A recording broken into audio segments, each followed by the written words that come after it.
Pastor, Nazareno. só quem pode perdoar é Deus.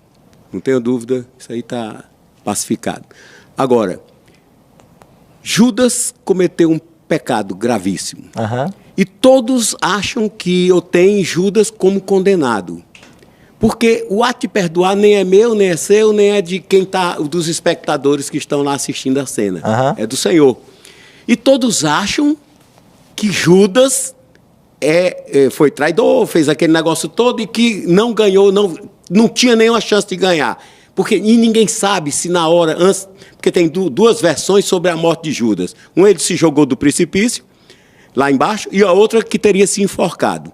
Qualquer delas, ele teria tempo para se arrepender e pedir perdão a Deus pelo seu ato. Mas o povo, de um modo geral, condena. Tanta prova que eu nunca ouvi falar que tem alguém chamado Judas Iscariote. Ninguém botou o nome desse menino com esse nome. E toda época, tem uma época no ano que se a malhação do Judas, bate nele, arrebenta, joga foguete em cima dele. Então, eu queria dizer o seguinte, é a administração do Senhor perdoar ou não, de acordo com o tipo do pecado e de acordo com quem está pedindo e a forma de ter sido pedido. Há a possibilidade de Judas ele ter ganho a vida eterna, ter sido perdoado? A gente só sabe daquilo que a Bíblia relata, né? Então, quando Judas traiu Cristo, ele tinha direito ao perdão se ele se arrependesse.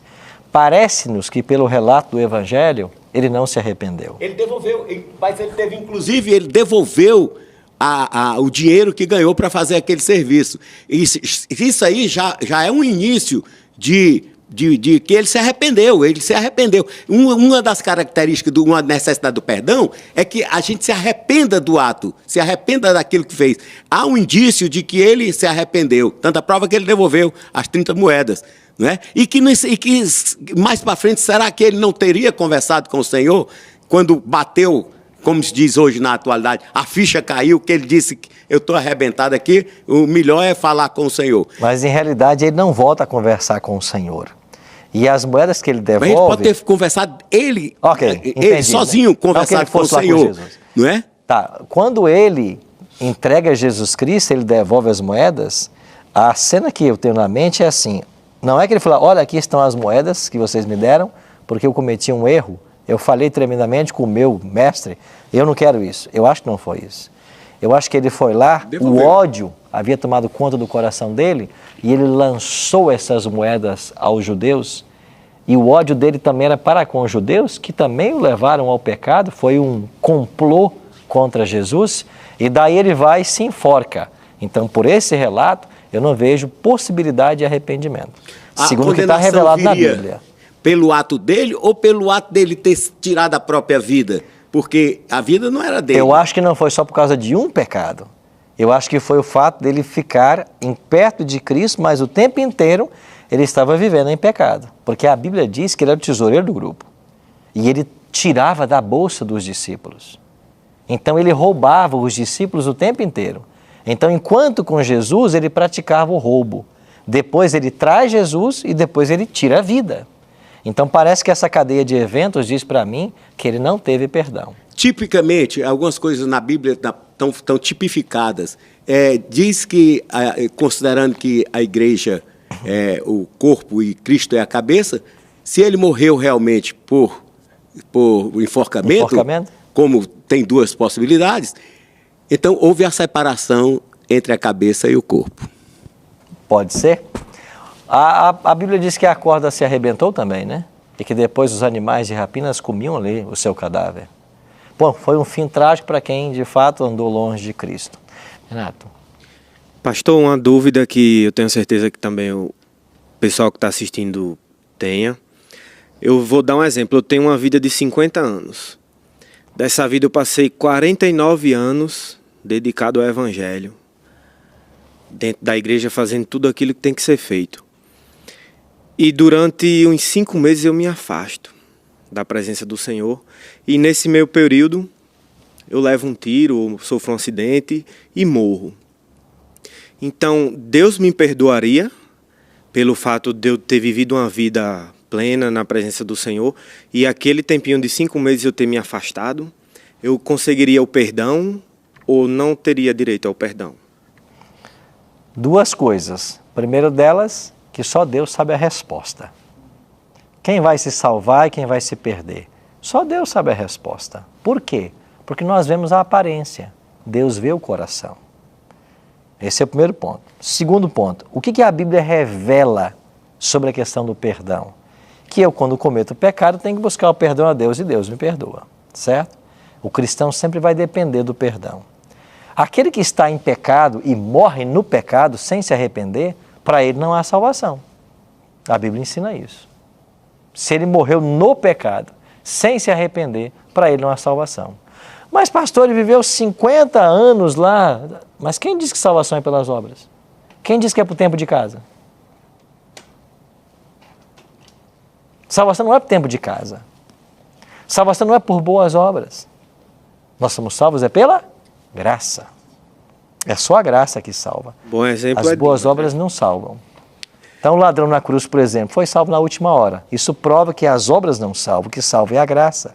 Agora, se eu não buscar, se não permitir que essa graça atue na minha vida, se essa graça não fizer parte do meu ser, eu não tenho salvação.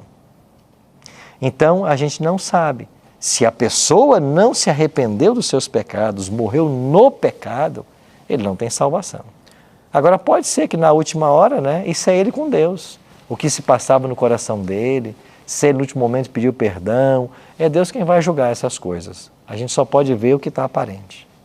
Já tive amigos que estavam fazendo coisas erradas, infelizmente levaram um tiro e passou algum tempo ali para poder morrer definitivamente. Esse pouco tempo que ele passou, ele pode ter tido uma conversa sincera com Deus, se arrependido de coração, mesmo não tendo uma vida no Evangelho. Pode. E em breve reencontrar eles, não pode? Pode, claro. O ladrão na cruz é um exemplo, né?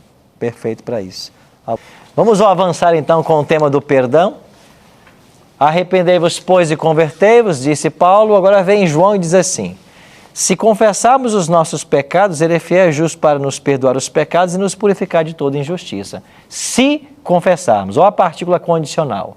Então, primeiro, o Espírito Santo produz em mim o arrependimento, eu me converto, eu mudo de direção e agora eu procuro a quem eu ofendi para confessar, que pode ser ao próximo e pode ser ao próximo e a Deus, dependendo de quem eu ofendi com o meu pecado.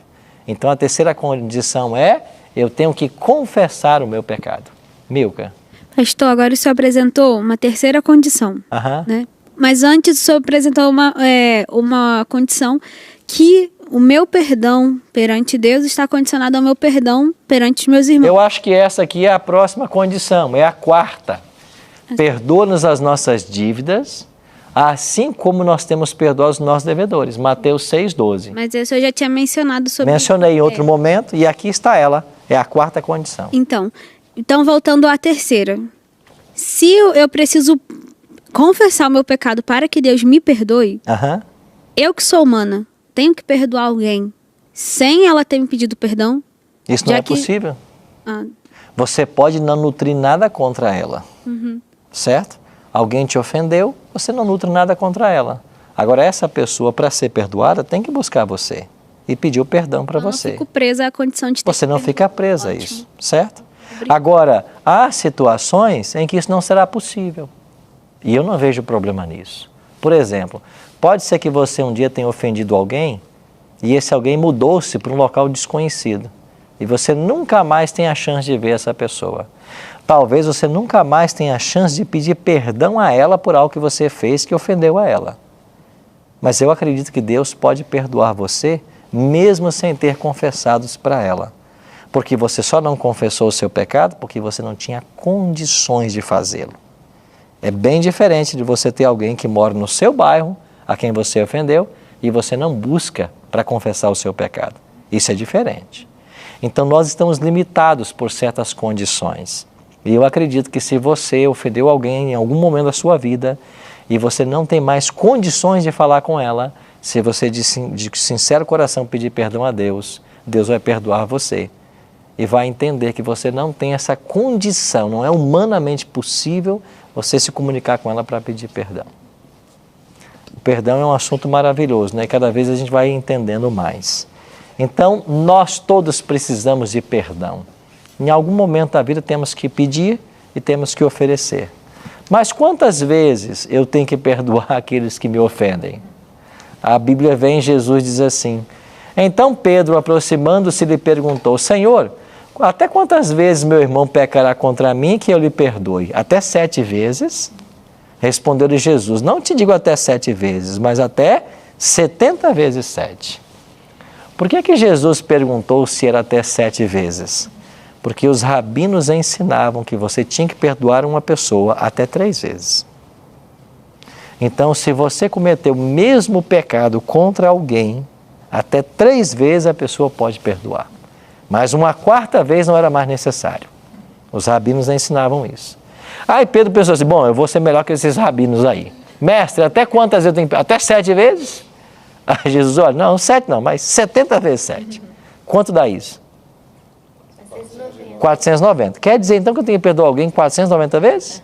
Não, ele está usando aqui uma hipérbole. Ele está dizendo o seguinte: você tem que perdoar assim como Deus perdoa você. O perdão de Deus para com você não é ilimitado. Toda vez que você buscar, você não vai ter. Assim tem que ser o perdão para com o próximo. Tem que ser 70 vezes 7. Tem que ser ilimitado. Então, toda vez que alguém precisar do seu perdão, você tem que estar disposto a dar. E o detalhe desse texto é que é o mesmo pecado. Imagine você que alguém vai lá e bata no seu carro, né? Você, mas olha aqui, eu não vi o seu carro, né? Um vizinho, né? Eu não vi o carro, estava tirando da garagem. Tá bem, no outro dia ele falou, bate de novo. O que foi? Mas eu não vi de novo. É você, então tem que tirar a carteira. Tá bom, eu vou tirar a carteira, me perdoa. 3º dia, bate de novo. Até 490 vezes. Mesmo erro, tem que perdoar.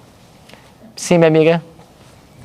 Então, precisamos perdoar para que sejamos perdoados, né? Certo. Como perdoar alguém que nos ofendeu, nos magoou, está nos fazendo sofrer, mas essa pessoa não tem a menor ideia do mal que te fez e não pede o seu perdão?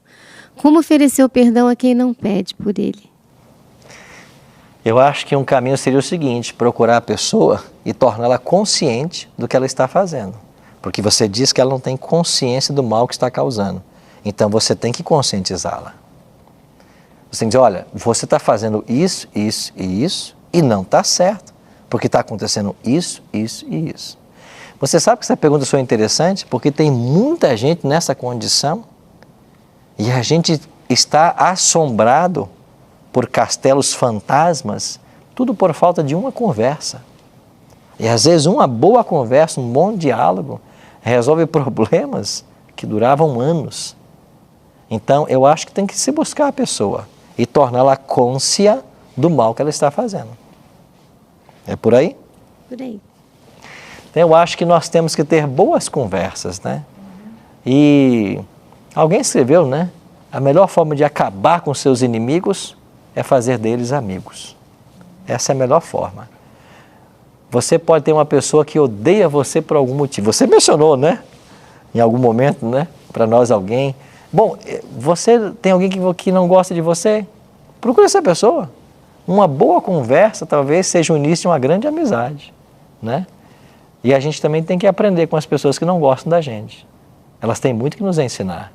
Sabe por quê? O amigo que gosta, às vezes não fala certas coisas que você precisava ouvir.